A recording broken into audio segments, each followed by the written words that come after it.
participação, você tem diversos segmentos, inclusive o executivo, na participação da tomada de decisão.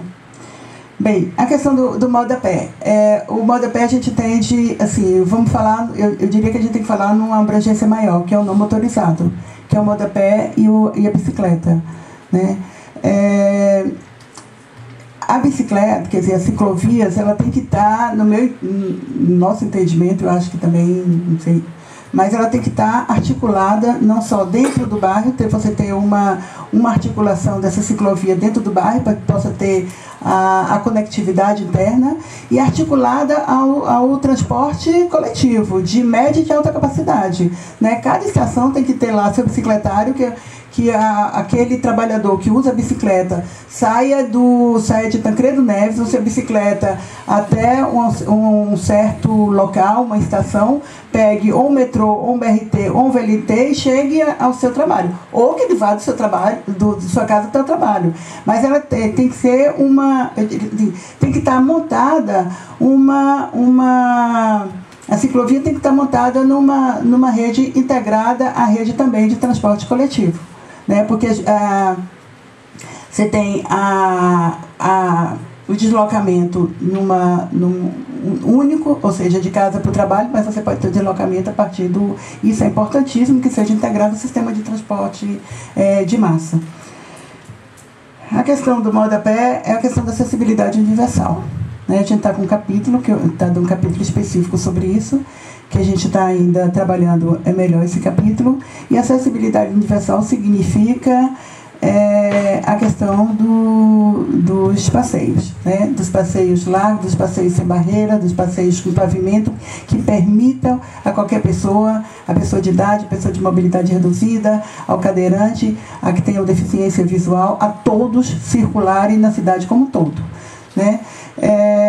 Que é uma questão, inclusive, polêmica, né? Polêmica porque a gente tem a cultura do carro, né? E quando a gente diminui a caixa, né, de rolamento do veículo para aumentar o passeio, tem sempre uma grande questão. A outra questão também do modo a pé, que está vinculada a isso, é a questão da redução de velocidade dentro da cidade. Porque o modo a pé significa necessariamente a questão de segurança do pedestre, a segurança no passeio e a segurança, né, na rua. Ou seja, uma velocidade de 70, 60 km por hora não freia suficientemente em tempo para poder não causar um acidente fatal.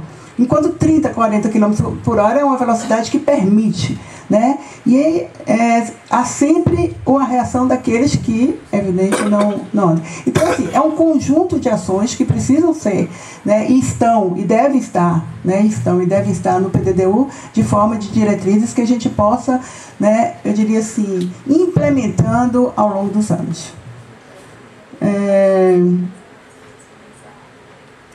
O moinho, sim, aqui ficam suas duas sugestões para a gente analisar, que é o moinho do Cabrito. Estamos falando, o moinho do Cabrito é Tubarão, né? Aquela área lá de Tubarão, onde tem aquela antiga indústria de... Não é Tubarão? É Tubarão, entre Tubarão e São Tomé de Paripe. Eu sei, mas é que você colocou aqui. E que você colocou aqui, e vocês colocaram aqui. E a fábrica de cerâmica, que eu não estou me localizando bem, mas eu vou tentar me localizar. A Iasa que fica em cima. Fica na ponta ali de plataforma? E Cabrito lá em cima? Tá. A gente, inclusive, é o Titanic. É incrível aquilo. Se você olhando de cima, como é que a grande área que aquela fábrica ocupa hoje. Eu sei qual é agora. Bem, a questão do reassentamento. Aí eu vou botar isso aqui rapidamente, mas a questão das leis, né?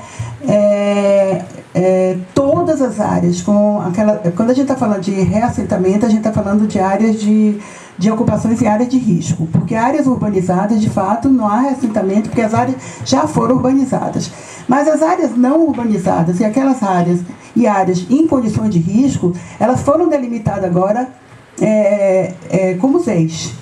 A ZEIs é um instrumento da política urbana que protege a população moradora dessas áreas, ou seja, que garante a permanência dessas famílias nessas áreas. Nós dobramos as áreas de ZEIs.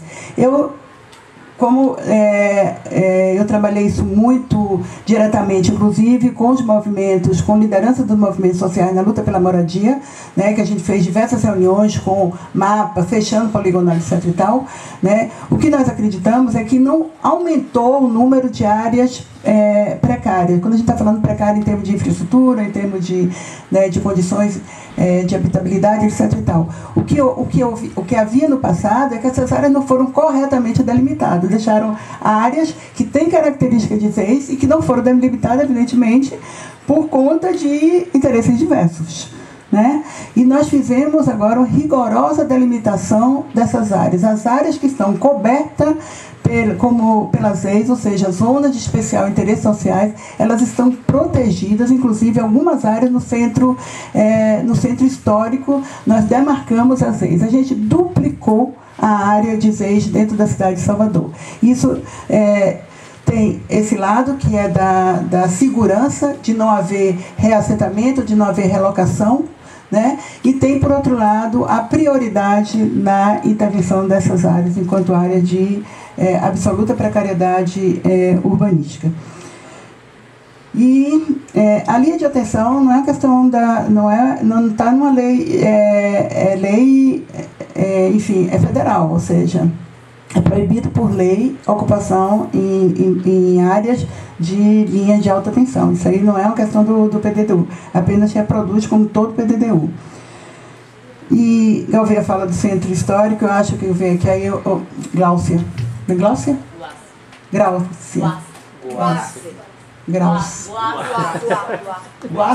Guassi. É que eu quis escrever errado aqui. Desculpe. Gauss fala do centro histórico e eu acho que essa demarcação de ZEIS que nós fizemos agora no centro histórico ela é muito importante, entendeu? Porque tem sempre o receio, né, da demarcação das ZEIS. É sempre assim, porque aquilo pode sair, aquelas pessoas podem sair dali, ali pode ter uma coisa bem melhor, entre aspas, né? E nós demarcamos as ZEIS do centro histórico várias vezes dentro da cidade. E marcamos também as ZEIS vazias, né? E até chama a atenção aí o Igor que mostrou aqui algumas áreas, como IGEP, etc. e tal. Nós demarcamos essas ZEIS vazias junto também com a liderança do movimento da luta pela moradia. E tem uma observação que é bem interessante, assim, para nós, né, que a gente não, né, ou pelo menos para quem mora por aqui, né, que é o seguinte: o que eles disseram? Primeiro, a gente está sabendo que a cidade está sendo, foi sempre empurrada, ou seja, os pobres estão cada vez morando mais distante e que agora esse programa Minha Casa Minha Vida, né, está empurrando mais e mais, porque assim, estavam no miolo, agora já estão lá em Pitanga, na periferia, né, enfim, está empurrando cada vez mais essa população para fora da cidade. O que a gente fez agora foi marcar as ZEIS vazias também, ou seja, são áreas que são vazios hoje, vazios urbanos, né, e que o proprietário só pode vender essas áreas para habitação de interesse social.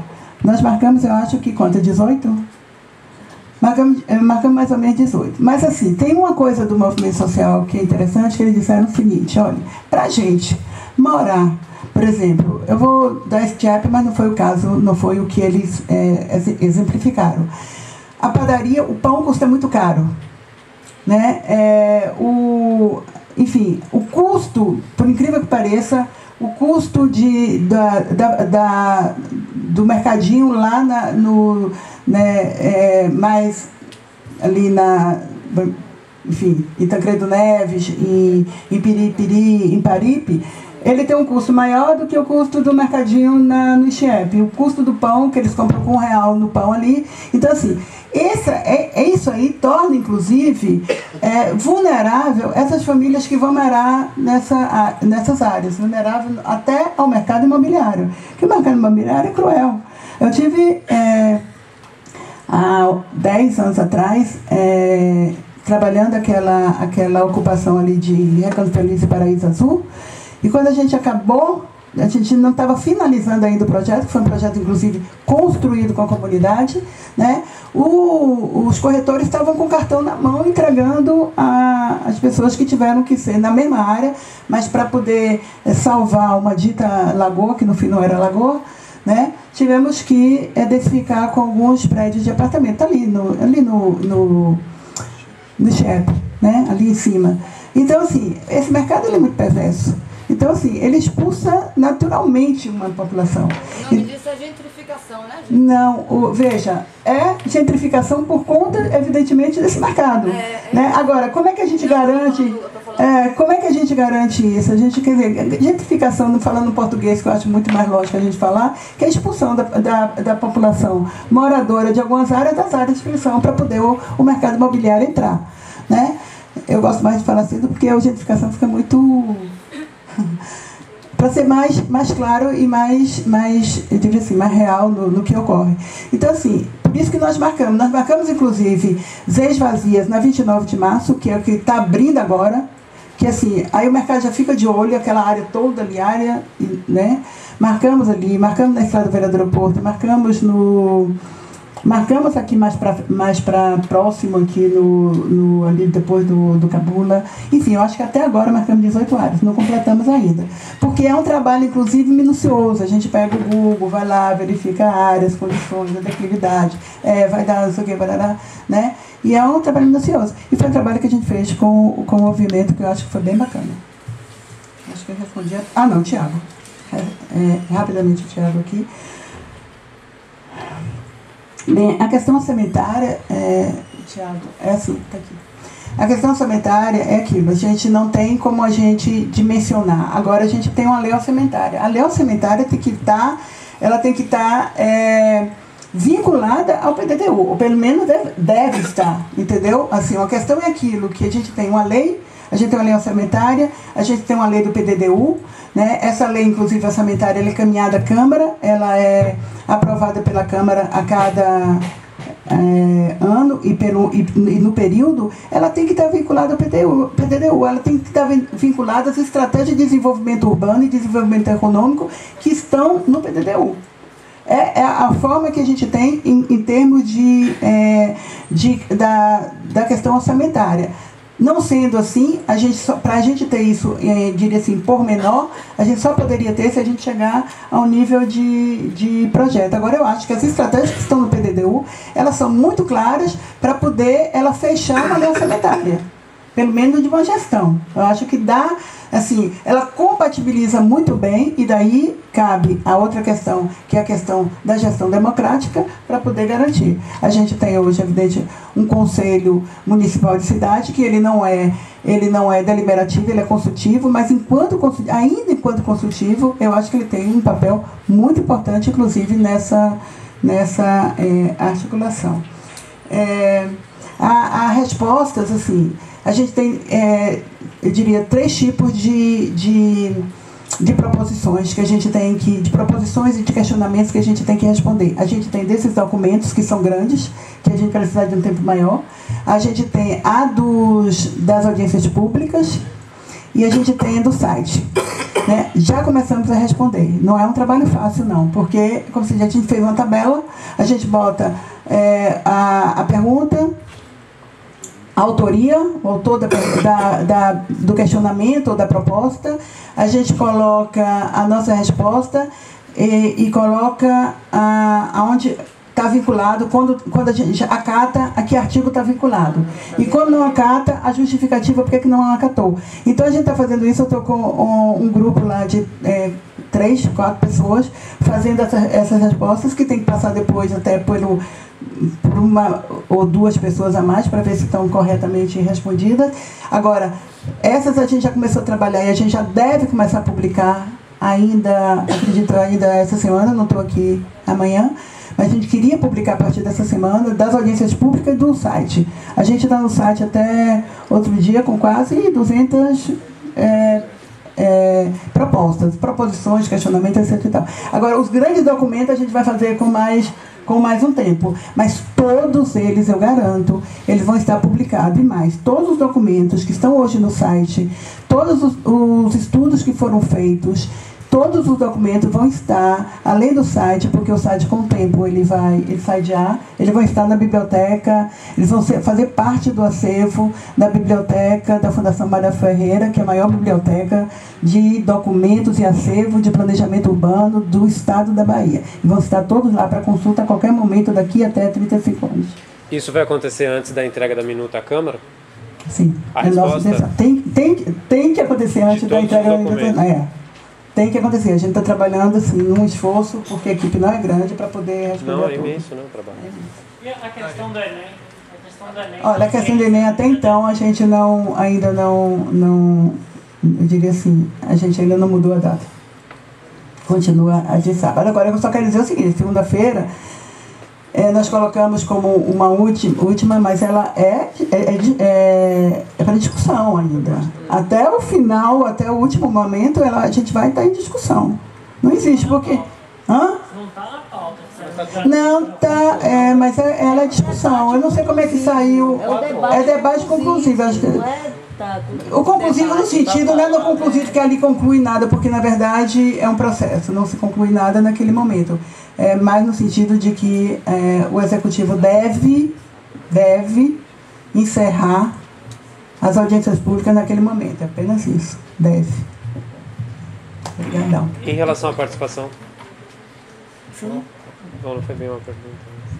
Da questão do processo pedagógico e a sedimentação do conteúdo. Olha, é o seguinte, a gente nós tivemos tinha uma coisa muito interessante, inclusive a promotoria pública cobrava muito da gente a questão das audiências públicas como fosse o único evento para um processo participativo. Eu acho que a gente fez inclusive as oficinas, inclusive a segunda oficina, o segundo ciclo de oficina, nós fizemos com mapa para que as pessoas entendessem o que era Salvador, né? Eu diria, claro, que a gente poderia ter mais tempo, mas não concordo que é uma perspectiva dessa gestão, não é do prefeito, e muito menos é minha enquanto técnica, de a gente concluir essa gestão, tanto que a ideia inicial era que a gente não levasse a discussão para um ano político, né, que era uma preocupação de quem entende das questões políticas. E que no final acabou que vai levar para um ano político. Mas só que a Câmara tem um procedimento interno que ela tem não sei quantos meses para poder, no regimento, iniciar a discussão. 70 dias. 70 dias, né? Para iniciar a discussão. Não, para como é? Para discutir, votar e fechar. 75 dias. Mas já não vai ser esse ano. Não, ela tem isso mínimo. Ela tem mínimo. Não, é o mínimo. É o mínimo. É mínimo. Sabe por que é mínimo? Porque se ela quiser fazer 50 audiências, ela pode fazer. Ela pode levar alguns meses aí, porque a Câmara é o mínimo. É a gente que não consegue garantir que isso vai ser. A gente não consegue garantir. E assim, eu acho que assim, a grande discussão a gente vai ter aqui mesmo, é no Executivo. A grande discussão que houve vai ser no Executivo. E eu entendo que todas essas proposições, e quando vocês receberem o resultado, vocês vão verificar, né, o quanto elas foram incorporadas, o quanto elas foram importantes. Né, o quanto, porque acho que o que é importante é que a gente não ouviu e fez ouvido de mercador. Né, é que a gente ouviu, a gente analisou aquilo que é o que não pode, né, e está assim, honestamente dizendo, né, o porquê o que não incorporou. Mas eu acho que a grande maioria do que foi proposto, nós incorporamos. Esses documentos que nós recebemos, eles foram importantíssimos. Né? Só que a gente incorpora de forma que assim, não está lá escrito, a gente incorpora no conteúdo mesmo, nas proposições. Essa questão que o professor Juan coloca aqui, né, dessa descentralização, é uma discussão que está tendo há algum tempo, assim, não surgiu da minha cabeça nem da cabeça de ninguém agora. Né? A descentralização de Salvador é uma questão fundamental. Descentraliza ou a gente não resolve essa cidade? Nem resolve em termos de mobilidade, nem resolve em termos da mudança da desigualdade dessa cidade, da mudança da economia e das oportunidades dessa cidade. A gente não resolve enquanto a gente tiver uma cidade centralizada. Tânia, e também tem a questão de como o Plano 500 fica incorporado à lei. É porque tem um artigo, Fernando sabe melhor que eu, nós colocamos um artigo na lei, na lei do plano diretor, né, que o plano diretor integra o plano Não. 500, então, o plano Salvador 500, não, peraí, ele está melhor do que eu. Já havia uma formulação que é o que consta na minuta, em que se colocava a questão do prazo de revisão e falava da vinculação, se não me engano, era o artigo 6º. Né? Nós estamos trazendo, se não me engano, logo para o início, que a estratégia, na verdade, do Plano Salvador 500 faz parte do PDDU, né? As duas coisas estão associadas. Então, assim, o PDDU, a lei do PDDU, ela materializa um determinado momento, mas, na verdade, o plano diretor está associado a essa estratégia de longo prazo. Porque, na verdade, é o seguinte, não existe essa periodicidade de 8 anos. 8 anos ou 10 anos é o prazo de revisão do instrumento, é a revisão da lei. A lei materializa aquela estrutura num determinado momento que a lei obriga, inclusive, que essa revisão seja atualizada, mas, na verdade, o plano sempre tem um horizonte de longo prazo. Apesar de que, assim, nas últimas experiências de planejamento na cidade, o imediatismo, o curto prazo, tenha prevalecido a ponto de que você não reconhecesse nos planos diretores que estavam sendo aprovados uma perspectiva de futuro mais ampla. Então era mais uma reprodução de permanência de situações que já estavam configuradas e não se projetava, na verdade, uma cidade para o futuro. Essa é talvez a principal contribuição desse processo, de que se tentou pensar uma Salvador diferente do que todos os indicadores, todos os cenários apontam, entendeu? Porque senão não tem realmente uma perspectiva, a gente já está vivenciando problemas que estão se acumulando e que não tem solução se você não modificar essa estrutura que está sendo reproduzida. Né? Então, assim, isso faz parte, essa redação vai ser alterada, eu acho que naquela parte dos vínculos iniciados, se não me engano, o segundo ou terceiro artigo. Tem uma, né? Você quer que eu leia? Mas a gente mudou. Mas já está mudando, mas aí vai aparecer. Eu vou me aí. reescrever. Onde se fala do vínculo com o planejamento metropolitano e de outros municípios, se fala também a vinculação do PDDU à estratégia de longo prazo do Plano Salvador 500. E aí depois ele retomado em outro momento também, assim, no artigo 6º, em outro contexto. Mas assim, os planos estão vinculados. Na verdade, assim, eu acho que esse processo todo, desculpa, estou me alongando, fazer um comentário, assim, o importante é entender que isso é um processo de planejamento que você tem vários instrumentos, cada um com sua especificidade, com seu caráter, que se associam dentro dessa perspectiva de realização dessa estratégia de longo prazo. Né? Desenvolvimento de longo prazo, desenvolvimento urbano. Né? Então, assim, o PDDU ele sempre tem um caráter mais estruturante, ele trata das permanências das estruturas urbanas, de como isso se conforma no território. O Plano Salvador 500, ele tem um caráter mais programático, né? de planos, programas de desenvolvimento que vão ser implementados dentro dessa estratégia de 35 anos. E a LOUS é um instrumento mais prescritivo, mais normativo, ele cuida do pequeno, ele traz a estratégia do plano para um nível micro. Então, assim, são instrumentos que se associam para viabilizar a mesma estratégia, mas o plano, o processo de planejamento, o Plano Salvador 500 ou o Plano de Desenvolvimento da Cidade, é o conjunto desses instrumentos todos e mais o orçamento. E sem ele não há viabilidade de nada. Então, assim, essas coisas não se esgotam, a tarefa não se conclui com a aprovação da lei do plano, nem vai se concluir com a aprovação da LOUS. Então, depois de tudo isso, você ainda tem a discussão das estratégias de implementação, a questão do orçamento, a lei de diretrizes orçamentárias, o orçamento plurianual, o orçamento anual. Então, tudo isso se viabiliza e vai ter que ser um processo recorrente de revisão, porque um dos objetivos desse processo foi caracterizar que essas coisas não são permanentes, é preciso que você repense essa estratégia. Essa estratégia não é uma estratégia pensada hoje e que vai perdurar esses 35 anos. Ela vai ser revista a cada momento, porque a realidade muda e ela tem que se adaptar a essa realidade. Esse é o fundamento do processo que está se pensando. Agora a gente vai passar a palavra para o professor Juan, e na sequência as outras pessoas da mesa e os inscritos. Aí, como a gente está com pouco tempo agora, a gente vai definir 5 minutos para cada pessoa fazer suas exposições. Um minutinho só. Eu vou falar só 3, vou tentar falar só 3, não respondendo a sugestão a pergunta de Tânia, não? Eu estou já de saída também, tenho aula neste momento. Eu acho que, como você colocou, Teixeira, não? O imediatismo, não? Essa cultura de curto prazo nos está devorando, está tomando nossa vida, nosso tempo e podemos cometer erros grandes. Vamos a ver, se nós fazemos uso do solo e daqui a 4 meses mudamos aquele uso do solo, não terá um impacto tão grande se mudamos a função de uma região ou uma densidade de uma região com outra região. Não? Uma região era de média densidade, agora apagamos, no próximo plano, agora a densidade é média alta, por exemplo. O que passa com o transporte? Se o transporte é definido e é construído, ele não pode ser mudado. Não? O metrô não pode ser demolido, compreendem? Hay que tomar muito cuidado com essas infraestruturas quando são pensadas e são conceptualizadas. Eu penso que no PDDU temos que dizer, são vetores de transporte de alta capacidade. Eu não posso ainda me antecipar e definir se será BRT, ou se será VLT, ou se será... Não? O único que está definido para mim é o metrô.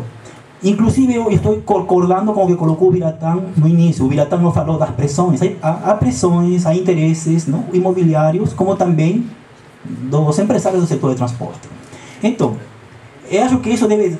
Decimos que são vetores de alta capacidade, de transporte de alta capacidade, e depois o plano de mobilidade definirá se será BRT, se será VLT, se será metrô ou trem. E nós derivamos essa discussão a um segundo momento que teremos dados, informações estatísticas e tempo para fazer algo melhor. Não? Enquanto ao específico do VLT, a dúvida que você colocou, o VLT do Estado nós estamos recolhendo como proposta, não? Mas temos que avaliar isso, não podemos recolher ele friamente. Eu considero que o VLT do Estado, não? Ele tem que ser contraposto com a proposta do Ministério de Transportes feita pela Universidade, do trem regional. Eu acho que a Prefeitura pode fazer um evento, uma reunião. Nunca tivemos um encontro com o Estado para discutir isso, não? Para ver as vantagens do VLT e do trem regional e ver, ou fazer um mix das propostas e pensar para o futuro. Particularmente, eu penso o seguinte, prestem atenção. Se nós temos uma rede de transporte de alta capacidade para a cidade, temos que pensar Camaçari de todos modos. Não podemos pensar só Salvador.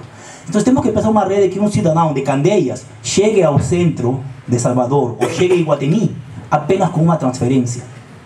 Não ocorre, está demonstrado cientificamente que uma pessoa faça duas transferências, deixa de usar o sistema de transporte público. Ninguém, ora, se nós estamos fazendo um mix de BRT por aqui, VLT por lá, metrô por aqui, a pessoa que vai fazer, vai pegar o trem para saltar, para pegar o BRT, para saltar, para pegar o metrô, isso não vai ocorrer.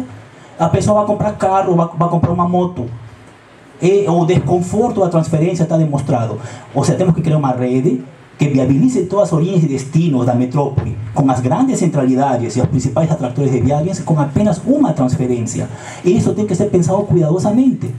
Por isso eu penso que o VLT só tem sentido na medida que ele chega, por exemplo, a Lapa. Se o VLT chega a Lapa e chega ao norte, a uma estação de trem próximo de Candeias, tem sentido. Senão as pessoas vão fazer uma série de transferências e não vão usar o transporte público. Temos que pensar uma rede que favoreça, que incentive o transporte público. Não? O VLT não pode terminar no município de Salvador. O VLT pode continuar e chegar a alguma estação hipotética que depois me permita chegar por trem a Simões Filho, a Camaçari ou a Candeias. Isso no plano das ideias, é uma proposta de minha cabeça. E o VLT não pode terminar na calçada, não pode terminar também em como se diz, próximo do terminal da França. Ele tem que conectar uma estação de alta capacidade, seja qual for. Acesso Norte ou Lapa, porque aí se vira um circuito, se construi um circuito de caminhos alternativos para os usuários. É um caminho alternativo para a linha 1 do metrô. Não? Isso tem que ser pensado e idealizado como esquema, e no plano de mobilidade se construem cenários para ver qual é a combinação é melhor. De repente um VRT e não um VLT, eu não me atrevo a dizer. O fato que o projeto vem do governo do estado, ele tem que ser avaliado, tem que ter um estudo de viabilidade técnico-econômica e tem que ser comparado com aquela proposta do Ministério dos Transportes. Não? Estou disposto a colaborar, fazermos essa reunião com a universidade e avançarmos um pouquinho nesse aspecto. Não? Eu agradeço o convite, não? A todos, a comissão organizadora, aos estudantes. Não? Muito obrigado. Não? E até a próxima. Não? Obrigado. Desculpe.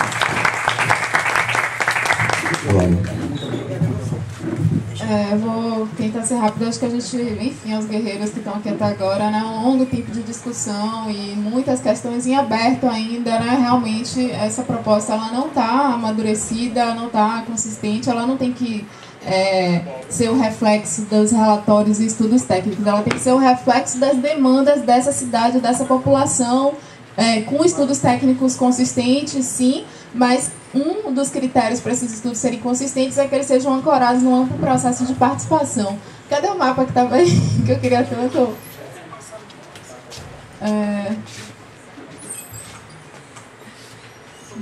Tá, eu vou falando de outras coisas, se ele aparecer, eu queria comentar uma coisa, inclusive da qualidade cartográfica dos mapas que têm sido apresentados, Porque esse mapa aí da Operação Urbana Consorciada, se ele aparecer, vocês vão ver que a legenda, tá ruim de ler aqui também, a legenda amarela aí, na verdade, tá escrito Operação Urbana Consorciada Ribeira, mas a Operação Urbana Consorciada Ribeira demarcada, ela tá de roxo. A amarela é o centro, né? Exatamente. E o centro histórico tá da outra cor e tá engraçado que tem centro histórico / Itororó, né? Tem vários errinhos assim que foi vendo a total falta de estudo de campo, de uma aproximação, né, da equipe técnica consultora que foi responsável por isso. E fora esse próprio instrumento aí, acho que é importante falar, a Operação Urbana Consorciada é um grande problema.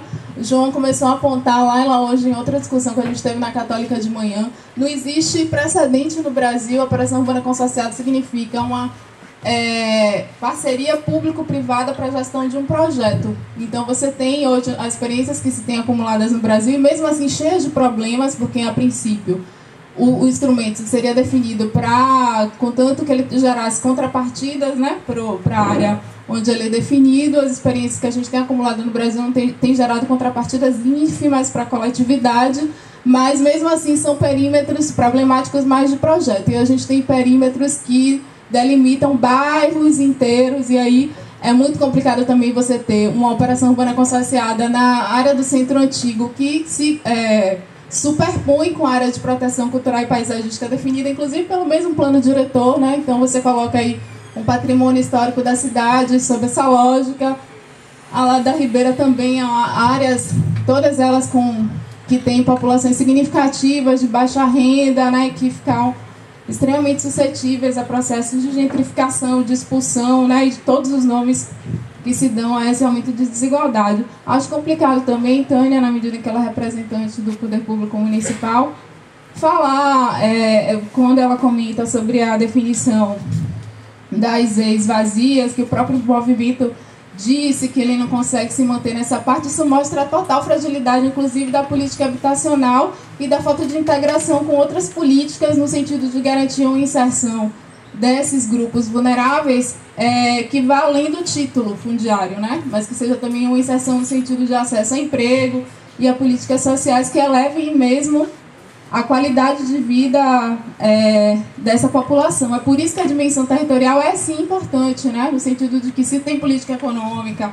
política social, ela não pode ser uma abstração, mas assim, o plano diretor tem sim esse papel de fazer essa compreensão de definições no espaço, né? Que aí é espaço concreto, materialidade e dinâmica social juntos. Eu queria saber por que a categoria das EIs 5, que se refere a comunidades quilombolas e tradicionais, que estava definida na política anterior, habitacional do plano de 2007 e 2008, ela foi suprimida, inclusive quando o Salvador 500 diz que vai marcar os 500 anos do aniversário de Salvador.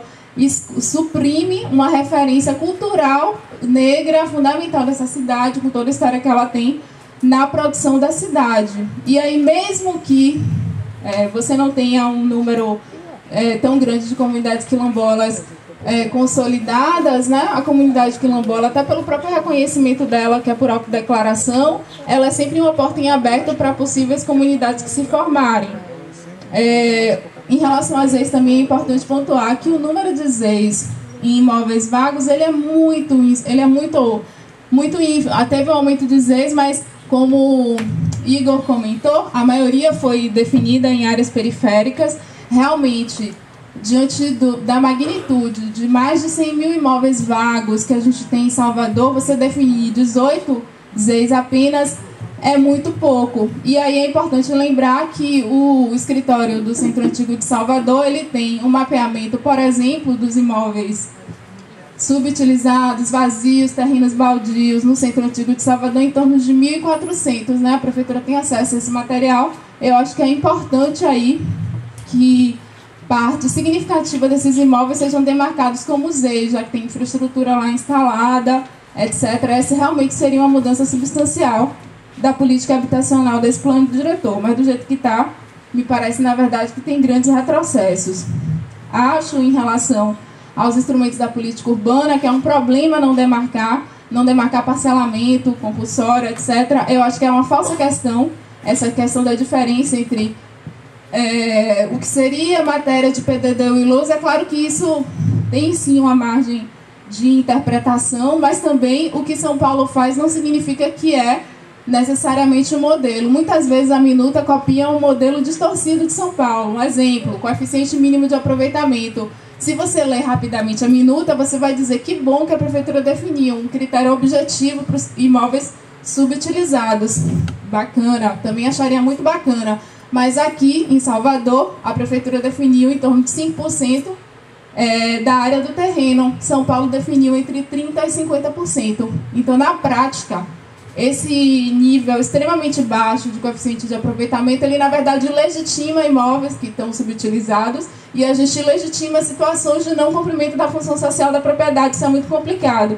E mais complicado ainda, quando você faz uma articulação entre esse nível de aproveitamento mínimo, né, onde você enquadraria os subutilizados, e você percebe que nenhuma das categorias de ZEIS fala de imóveis subutilizados construídos. O único lugar que se refere é lá, se eu não me engano, é ZEIS 2, que fala dos terrenos vazios, vírgulas, subutilizados, mas imóveis construídos não está lá. Eu não sei se foi um descuido, eu não sei se é proposital, mas a função habitacional, que é basilar, né, da conformação aí da cidade, ela não estaria na prática aí dentro desse critério de garantia do cumprimento da função social, que já está bem esvaziado. Tem também uma coisa que eu já falei em uma audiência que é muito séria, a questão de 3.000 hectares, pelo menos, né, de áreas que estavam como macrozona de proteção ambiental, que se tornaram urbanas. Fernando respondeu naquela audiência dizendo que, na verdade, agora a prefeitura reconhece áreas ocupadas e um manejo sustentável.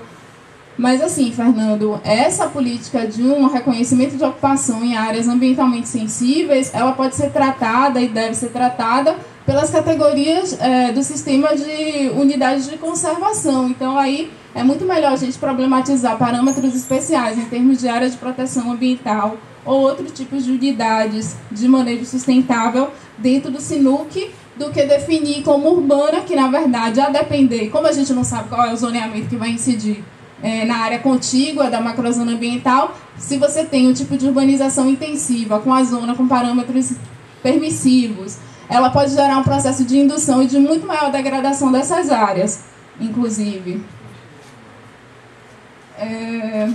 Sim, e queria só, para finalizar mesmo, hoje, né, não, as questões são muitas, né, e eu sou, enfim, eu sou uma pessoa, eu sou dessa cidade, é meu futuro também, né, eu sou um pouco menos jovem que vocês, mas eu também sou jovem, quero viver bastante tempo numa cidade melhor. Essa questão ainda do zoneamento, assim, ela não é uma tradição do Brasil, mas eu também não quero dizer que as tradições não podem ser quebradas, né? O zoneamento realmente é uma figura aí do planejamento que vem desde muito tempo, mas eu queria fazer uma referência à pesquisa que foi feita pela rede de pesquisa e avaliação dos planos diretores. Fagner até participou comigo na época, né? A gente fez uma avaliação aqui para municípios do estado. Foram avaliados mais de 500 planos diretores no Brasil todo, uma avaliação qualitativa, e a gente viu que mais de 90% dos municípios brasileiros que elaboraram planos pós-estatuto da cidade, eles usaram o zoneamento. Eu acho que essa informação é importante. Acho que a gente tem outras referências aí na América Latina, tem a Colômbia, né? Lá eles espacializam tudo no plano diretor. Então, Salvador também pode fazer essa projeção.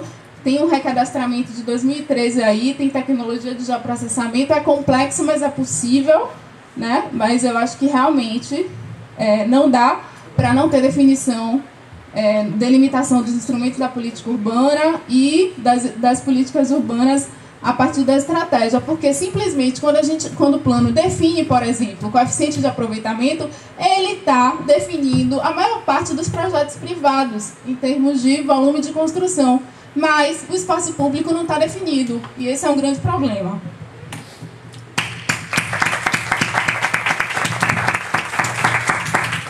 Aí eu começo falando o que para mim é o mais forte. PDDU popular. É assim que nós precisamos.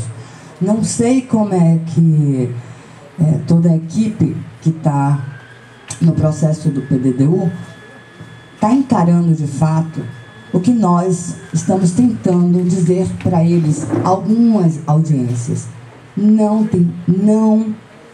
Esse tempo que vocês estão propondo para a gente não nos cabe, precisamos discutir mais. E somos nós que vamos viver isto, porque vocês vivem numa outra classe social, como você falou, poderosa Tânia, porque todo mundo aqui é poderoso, não seria ela que não seria, né? Você falou, a gente tem a cultura do carro. Aí eu me perguntei, ela está falando do lugar dela? Claro, se fosse a minha mãe falando, ela vai falar que ela tem a cultura do andar e do ônibus. Então, a gente tem a cultura do carro, representa sim uma parte de Salvador, mas não toda a parte de Salvador. É claro que houve uma população, a venda de carros se tornou algo mais popular, de forma equivocada, e por isso a política toda é pensada para os automóveis e não para o pedestre. O pedestre, até quando você estaciona o carro, você precisa andar, nem que seja para andar dentro do shopping. Não pode ser pensado mobilidade dando o mesmo privilégio que vem sendo dado aos automóveis. Claro que tudo que o Juan falou aqui é para lá de pertinente, lindo ele se colocar, e aí você vê que precisa de mais audiências, de mais estudos. Eu vou tentar rapidamente lembrar a questão da cor da cidade, né, da discussão a cor da cidade e o novo PDDU, porque precisamos saber como o PDDU vai contemplar o quesito cor-raça, que o que chegou para nós de resposta sobre esta questão não contempla. São 2 ou 3 pontos, volto a falar, a população de Salvador é, numa maioria expressiva, negra. E as propostas nossa já foram ditas, já foram encaminhadas, mas eu gostaria de reafirmar aqui. Nós queremos saber se a FIP vai ou não vai aprofundar os estudos, que recebeu dinheiro para isso e não fez da forma devida, não contempla as necessidades, fica aquém, pulou etapas, matérias e avaliações. É claro, é só pegar e pontuar, e se vê isso de forma clara.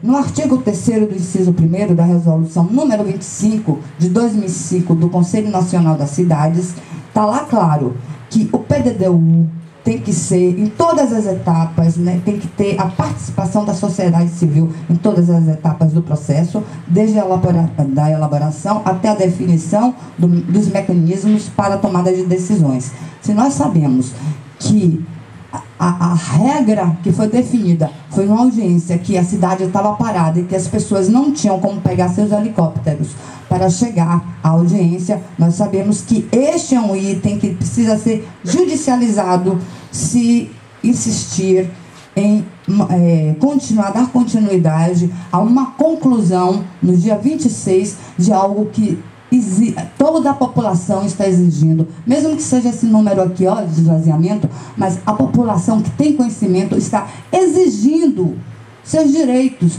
Nós precisamos de mais discussão, porque nós queremos construir com vocês. Nós não queremos que seja igual à ditadura, que as coisas eram construídas e dadas. Até porque, em algum momento, tanto a especulação imobiliária quanto todos os políticos partidários que estão decidindo isso vão morar na bolha, porque estão criando diversas miserabilidades.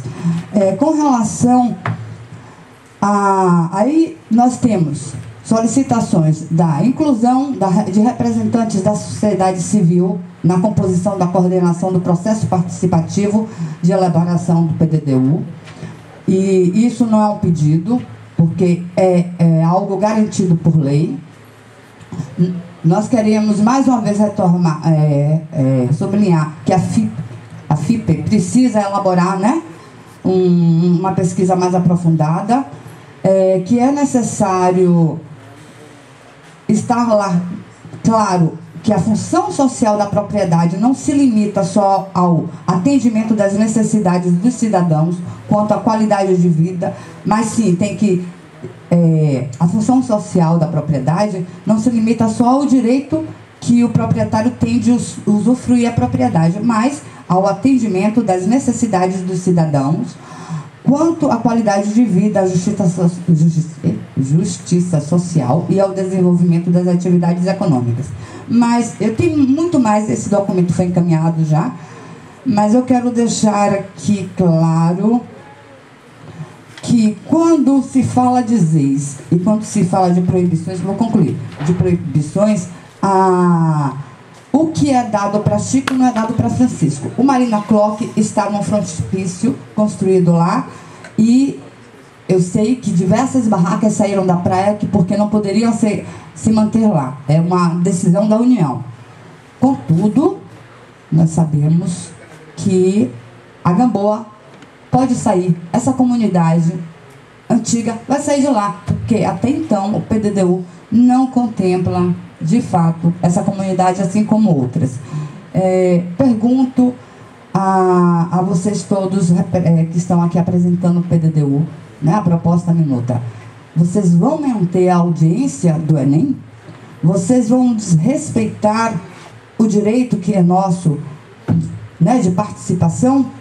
Vocês não querem construir conosco, porque nós queremos sim construir com vocês um PDDU que fique na história e que saia dos modelos da ditadura.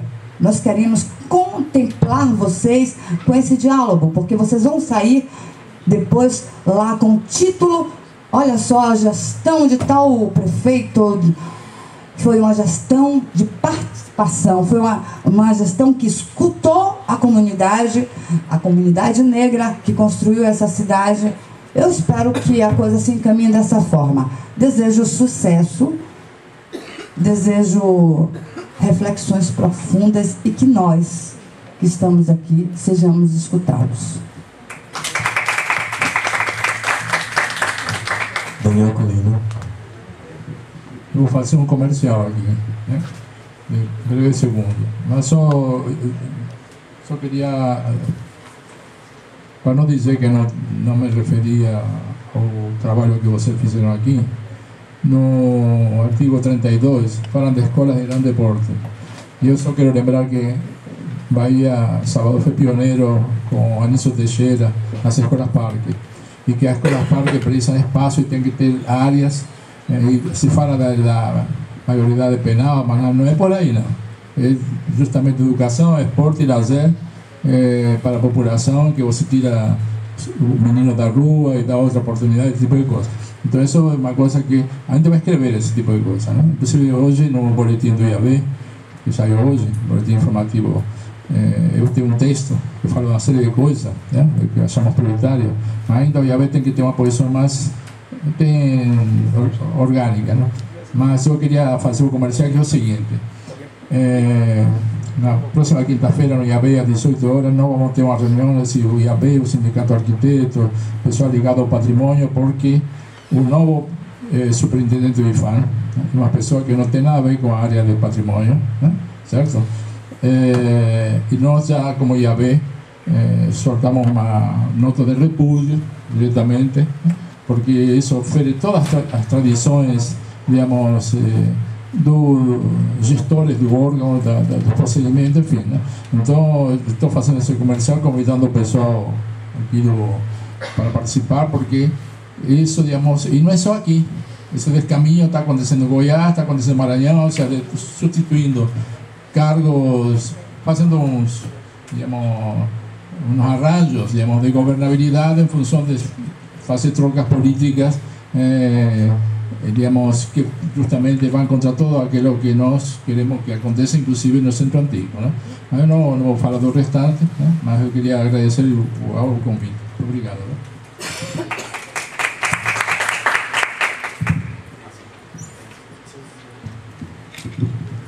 Né? Na verdade, a minha dúvida, o meu questionamento já foi sanado ao decorrer do processo.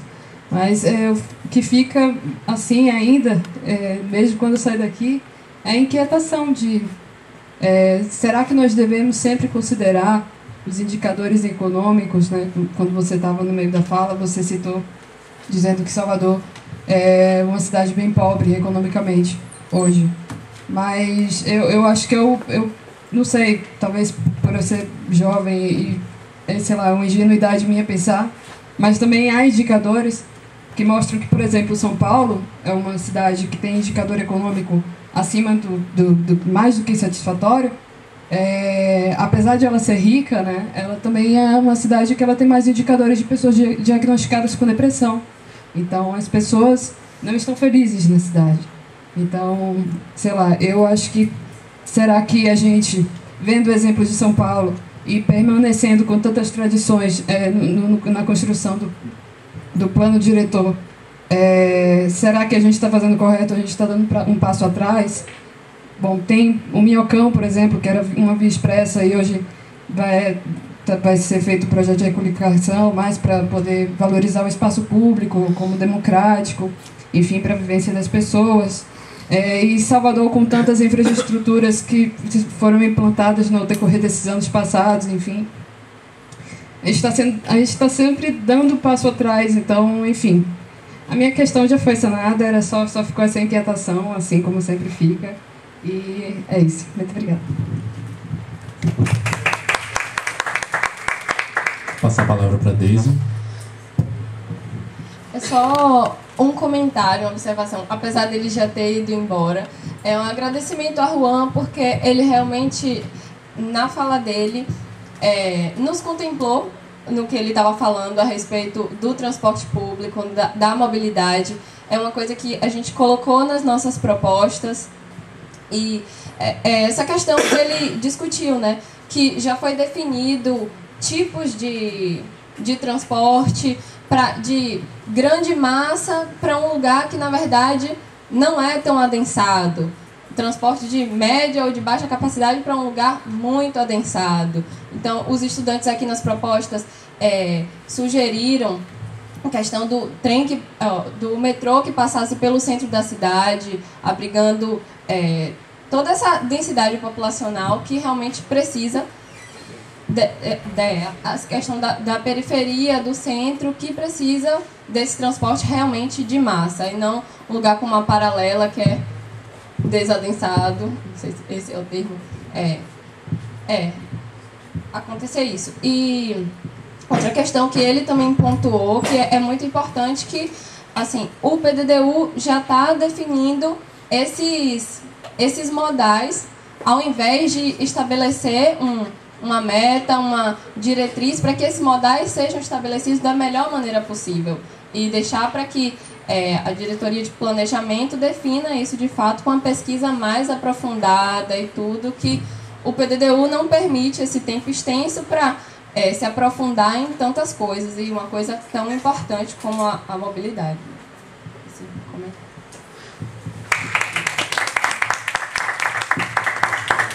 Passar a palavra para Tiago.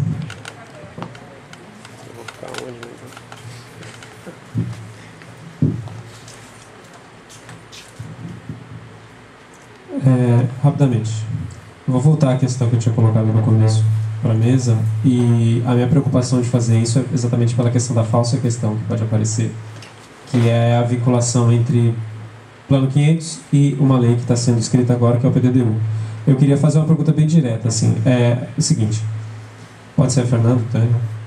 Como modular os riscos de as diretrizes gerais do PDDU não poderem ser cobertas por planos orçamentários se o PDDU não faz estudos técnicos de viabilidade das diretrizes gerais? Porque assim, quando a FIP foi contratada, havia um termo de referência que prescrevia uma série de 11 etapas de estudos, das quais eu entendo que foram realizadas 6 ou 7, 6. E as etapas que são de 6, a lousa é a 11, a minuta é a 10, aí a nona, a oitava, a sétima são referentes a estudos de diretrizes gerais e específicas, né?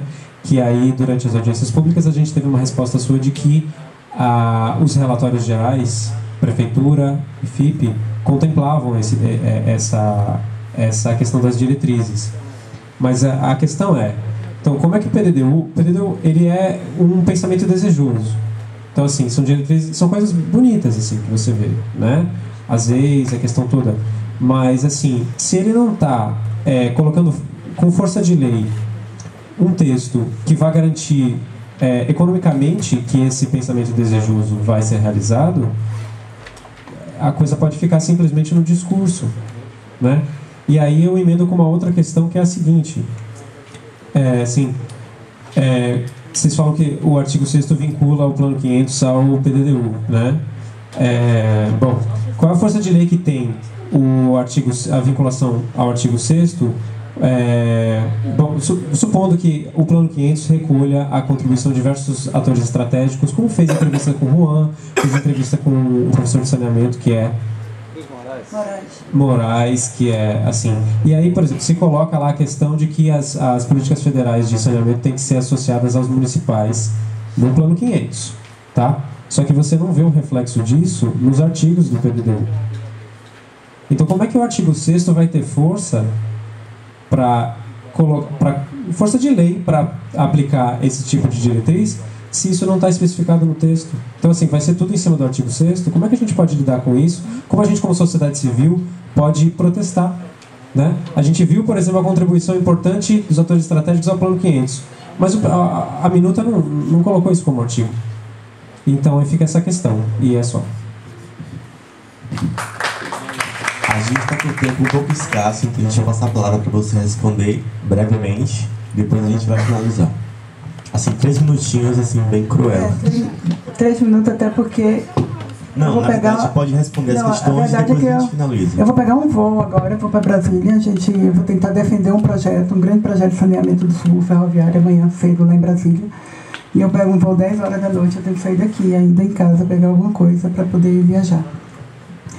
Mas assim, na verdade, essa coisa da força da lei, assim, a gente botou no artigo como uma forma da gente conseguir vincular, para não ficar o Salvador 500 como um plano que não teria uma força para poder estar vinculado ao PDDU. Mas isso, inclusive, a gente estava conversando que a gente tem que fazer uma consulta à Procuradoria-Geral do município para saber de que forma, né, a gente, de fato, isso vincula e tem a força de lei.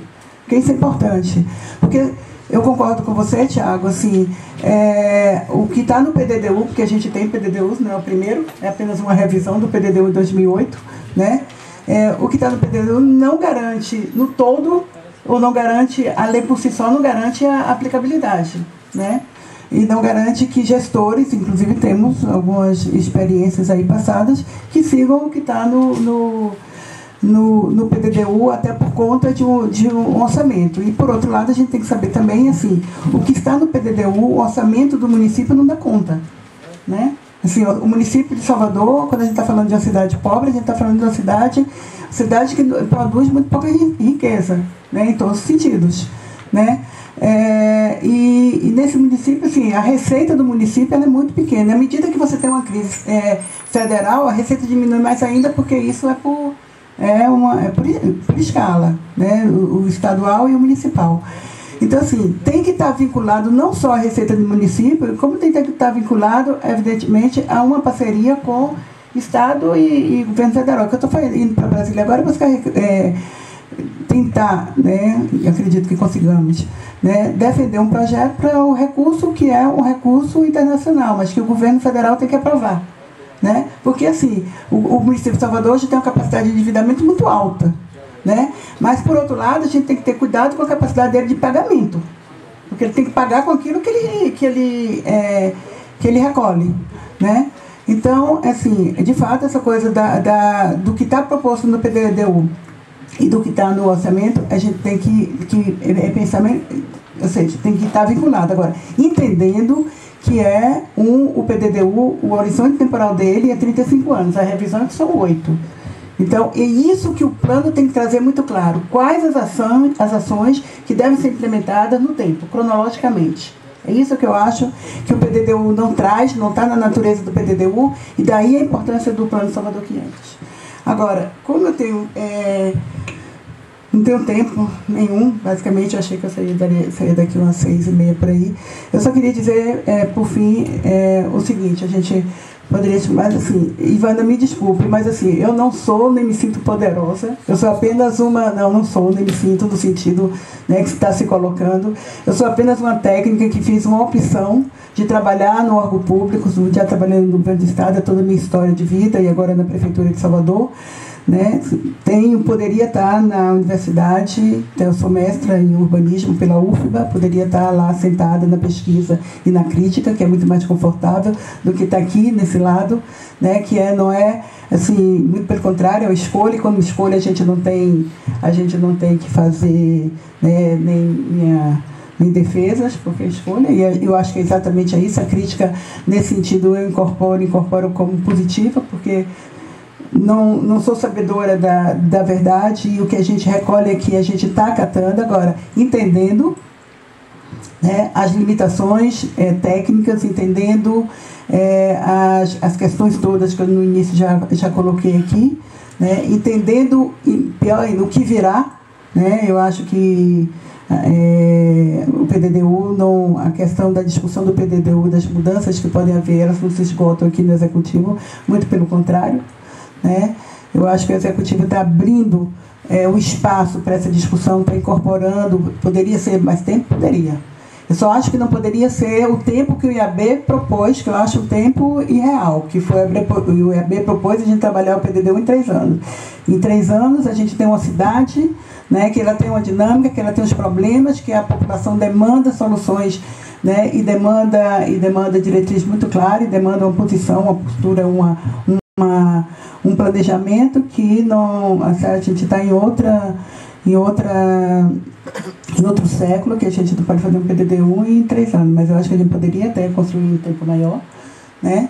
com mais discussões. Quanto mais a gente discute, mais a gente enriquece, mais a gente vai descobrindo os erros, vai descobrindo os equívocos, vai descobrindo que poderia trazer aquilo que esquecemos de colocar, o que alguém não disse nessas todas as audiências, mas numa audiência próxima alguém lembrou, né? Tem questões aqui, eu trago as questões que Glória colocou como eu trouxe de Juan, como contribuições que a gente analisa e avalia, não adianta estar dando a resposta agora, né?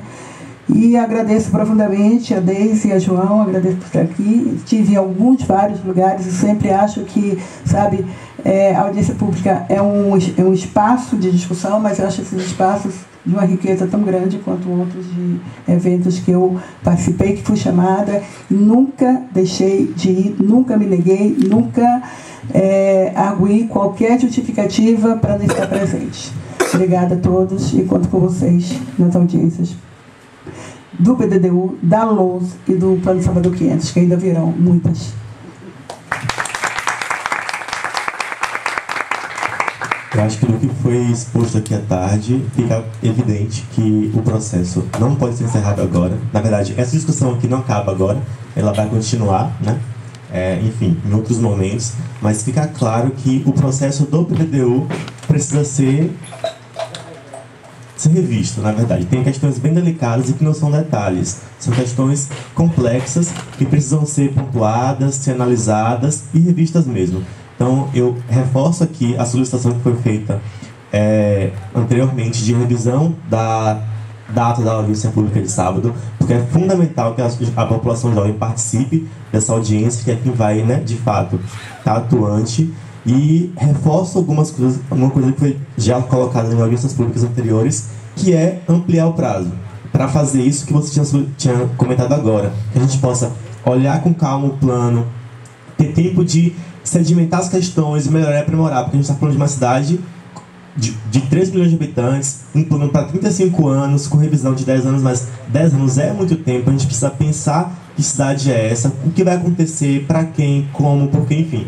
Então, esse tempo que a gente está tendo de audiências públicas é muito pouco tempo, principalmente considerando que a população tem uma dificuldade de acesso à educação, como já foi falado, mas a linguagem jurídica que a minuta apresenta é extremamente complicada para a gente entender, para técnicos entenderem é delicado, imagine para a sociedade civil de maneira geral. Então eu acho que o tempo que a gente precisa é muito maior E eu acho que quero finalizar nosso momento aqui solicitando que a Prefeitura reveja de fato o cronograma para que o plano diretor realmente atenda às necessidades da cidade e às demandas que foram expostas aqui e em outros momentos da discussão também. Agradeço os apoiadores que a gente teve, não vou lembrar agora os nomes, mas agradeço a todos eles, a participação da mesa, da Prefeitura de Salvador, enfim, todos vocês que até agora estão aqui, guerreiros mesmo. A cidade é nossa, vamos fazer ela acontecer.